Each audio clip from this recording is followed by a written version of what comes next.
women and take them as wives. Moses wrote the book of Genesis. So Moses was a sharp man. He was smooth, and he knows his information. So, and if he wrote that, most likely it was a sexual interaction. Angels in Sodom and Gomorrah, and they want to take Lot.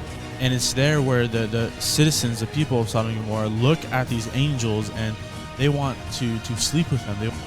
They look very much like us humans. And that happens when the fallen angels tamper with the DNA of humans.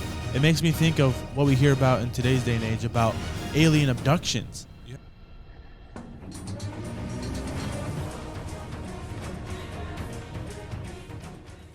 What's up, Faithgate family? In today's episode, we are going to talk about the most fascinating and interesting topic about fallen angels, and that is the genetic manipulation of humanity and humans by the fallen angels. Stay tuned.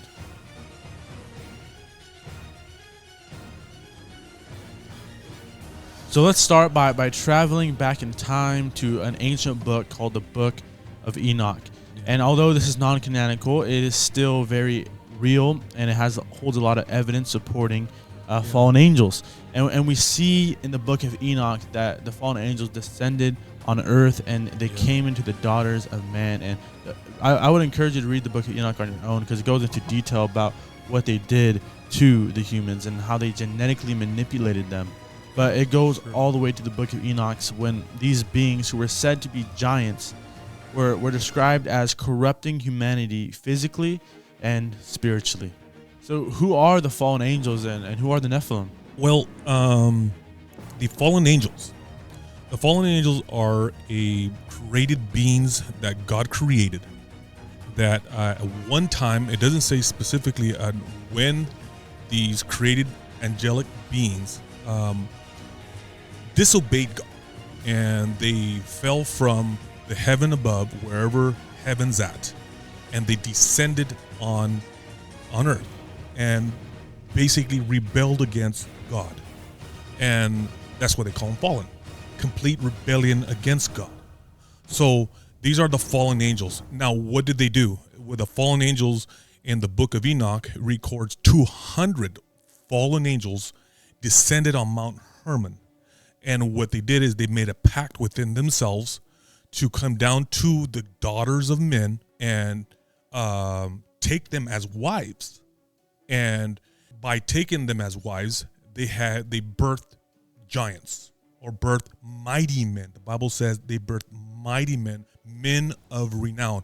And if we go into the Greek mythology, we go into Roman mythology, we go into the Egyptian pantheons and stuff like that, these angelic beings had offspring, which we call demigods of old.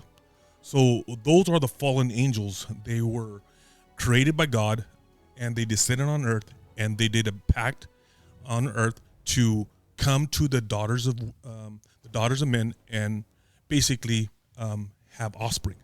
Yes. Now, what is a Nephilim? Well, a Nephilim it's a Hebrew word. It's an old ancient Hebrew word that stands for fall. It stands Nephal. It means to fall. So the Nephilim is the offspring of the women and fallen angels. So we know about fallen angels and Nephilim, but the question is, how did this union between man and fallen angel happen? Like, how do they intermingle and have have offspring? Have offspring, yeah. Well, there's two ways. In my opinion, there's two ways. I kind of lean to one way more than the other. The first way, we know that, hey guys, a quick video interruption. If you like this type of content, if you like this video, click that like button. And please, if you like our channel, hit and smash that subscribe button and hit that notification bell. Now, back to the video. In Genesis 6:4, it does talk about the fallen angels. They come down to earth and they take the women and take them as wives. Okay, and we know that Moses wrote the book of Genesis. So Moses was a sharp man. He was smooth, and he knows his information. So, And if he wrote that, that the fallen angels took them as wives, most likely it was a sexual interaction between the women and fallen angels. Yeah. You also hear about another story in Genesis in Sodom and Gomorrah. Angels in Sodom and Gomorrah, and they want to take Lot. And it's there where the citizens, the people of Sodom and Gomorrah, look at these angels and they want to sleep with them. They want to intermingle with them and basically have offspring with them because of their because of their looks, because of their divinity, because they're angels, they look good. I don't know what it is, but what that passage hints at is that perhaps these fallen angels that were in Sodom and Gomorrah had sexual body parts and organs. Yeah. Because why would they even want to have offspring with them or sleep with these angels if that wasn't even possible? Yeah, and you bring up a great insight on this because, if an angel did not look nothing like a human, to some sort look like a human, if angels had, they were very different than human beings, then why would the human beings or women or, mankind want to sleep with something that it's just totally not possible? Yeah. So these angels have, they look very much like us humans. They have arms, they have legs, they have eyes. Yeah. So, but they didn't, the story of Sodom and Gomorrah, with Lot, the two angels that went to Sodom, right? And to basically tell Sodom, hey, you need to leave Sodom and Gomorrah because we're going to destroy Sodom. But the people there recognized these two angelic beings as being divine. But at the same time, when they recognized them as being divine, they also hinted and they knew that these were not regular human beings. That's why they wanted to have these relationships, this perverseness with those two angels.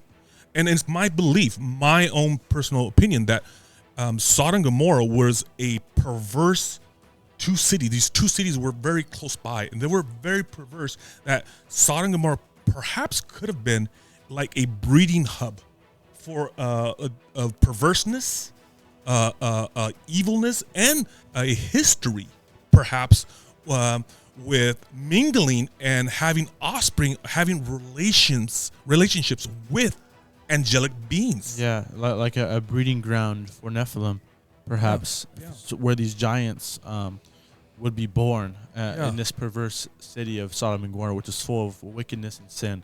Perhaps that could be. I know the other way that these fallen angels could have interacted with the humans to create the Nephilim offspring could have been genetic manipulation, and I think I lean more on this side of that the angels genetically manipulated and tampered with human DNA, and maybe they abducted the women. They took them and messed with their DNA, implanted a baby in them somehow. A seed. Like they fertilized. Perhaps they got the genetics from their angelic genetics, because God created them also in God's image, and we're created in God's image too. So, and because we somewhat look so much very similar to angels in a way, we possibly share a lot of the genetic code, perhaps very similar, but still different. Now, talking about the similarities between the angelic beings and humans, I recall a verse, a biblical passage in the Bible found in Psalms 8, verses 4-5, and it reads like this: "What is man that thou art mindful of him, and the son of man that thou visitest him? For thou hast made him a little lower than the angels, and crowned him with glory and honor."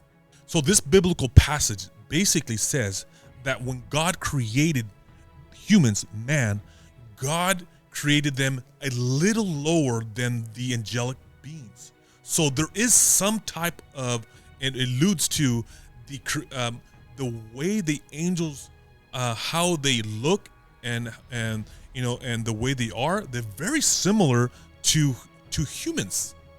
Like you were saying, they played genetically manipulated their DNA and the DNA of the woman and fertilized that egg and did implantation in the human women, and they had this Nephilim offspring, right? They had this demigod.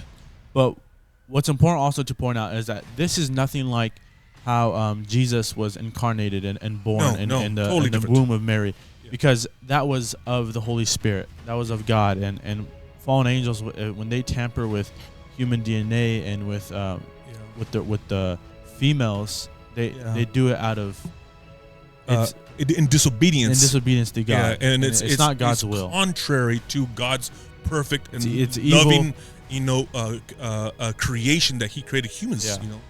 So when we're talking about the genetic manipulation that happens when the fallen angels tamper with the DNA of humans, it makes me think of what we hear about in today's day and age about alien abductions. Yeah. And we hear about these case studies that have been documented, and people have claimed that, man, are in a trance or in a dream state, and they get pulled away from their home, or mostly women where they're at, and they are in this ship, and they can barely remember what's going on, but all of a sudden there's been cases where women have been impregnated, and they can't explain how, or they just have this experience of just being abducted and tampered with genetically by these aliens. And lots of times they're like these alien grays, or but what's so interesting about this is that this kind of, it goes with possibly what we have with the fallen angels, when they come down and take the women. So that could be another possibility where perhaps it was a alien or fallen angel abduction, where these fallen angels come down and abduct the women. Same thing what we have as the stories of today, the testimonials of women, hundreds of women saying that they were abducted. They remember like a dream state or a trance, that someone came into the room, 1 or 2 or 3 alien beings, demonic or something like that, that they were pulled away from their bed and lifted up into some type of craft, or woke up in a operating type of a room. So in the end, when we're talking about aliens, demons, fallen angels, extraterrestrials, something else entirely, whatever it is, one thing is true, that the mystery of humanity and the origins of humanity, it continues to strike our imagination. But what we could take from this, from a biblical standpoint, from the Bible itself, that we do know the Bible does record these beings that God created that are in rebellion, and they do come down to earth and they take the women. And we do know that the Bible does state that the humans, because of their sin, of their perverseness, that they do want to have this inclination to sleep with the angelic beings. Yes, to have relations and to intermingle with fallen angels, and there's just something that sparks entices us. Or are wanting to have that knowledge from above.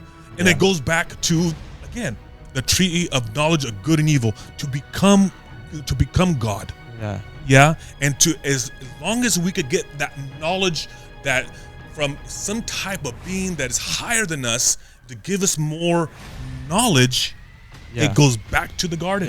Back to the garden. Back to the garden. If we have that apple, we take a bite of it, and we can be like God. It always comes back to that. It always comes back to the garden. What do we know to be true? That is false. That is false. It's a lie from the devil. And there's only one God, one person who can save us. Only one Redeemer. That is Jesus. Well, that's all, Faithgate, for this video. If you liked the video, please be sure to drop a like and subscribe to our channel if you aren't already. Hit the bell and leave a comment down below. We want to know what you guys think about this video about fallen angels, demons, and aliens. But that is all for today's video. We'll see you guys in the next one.